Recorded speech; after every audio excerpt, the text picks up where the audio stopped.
प्रणाम, नमस्कारम। हमसे किसी ने कहा कि सिद्धियाँ क्या हैं, क्या आप हवा में उड़ सकते हो? अच्छा, जो हवा में उड़ेगा वही ज्ञानी कहलाएगा।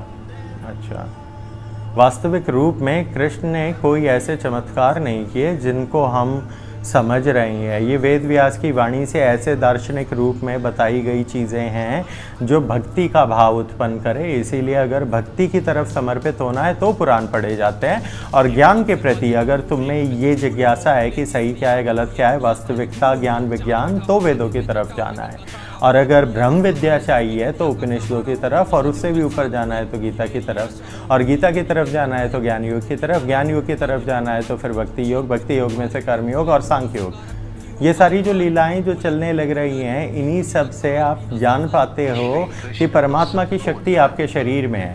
वो आपके शरीर में कैसे आती है जाती है, वो आपके द्वार है। 7 द्वार शरीर के अंदर जो ये हैं, कुंडलिनी चक्र 7वां सबसे ऊपर, जो 6 अंदर हैं, ये इसके बाहर जो फ्रीक्वेंसीज हैं, अरे ये फ्रीक्वेंसीज हैं। सबसे ऊपर आपकी 963 है, दैट इज योर सहस्त्रार चक्र, लेकिन 11,000 हर्ट्ज, 20,000 हर्ट्ज।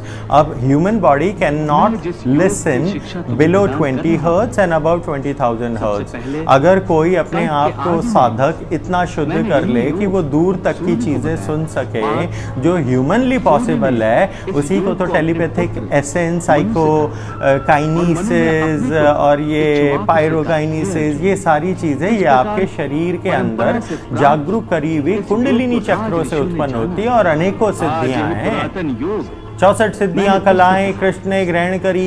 ये कहते हो तुम कि राम की 2 कम थी। अरे भैया कम थी क्योंकि राम छल नहीं करता था, उस युग में नहीं थी जरूरत। इस युग में काल की है, उसके पास कौन सी सिद्धि है?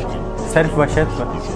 वशत्व तक पहुंचने के बाद इन अष्ट सिद्धियों के द्वार खुलते हैं और मैनिफेस्टेशंस होती हैं।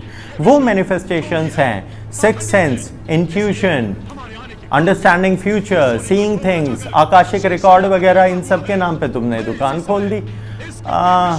मत करो व्यापार, ये सिद्धियां हैं, नाश कर देंगी वरना तुम्हारा। प्रणाम।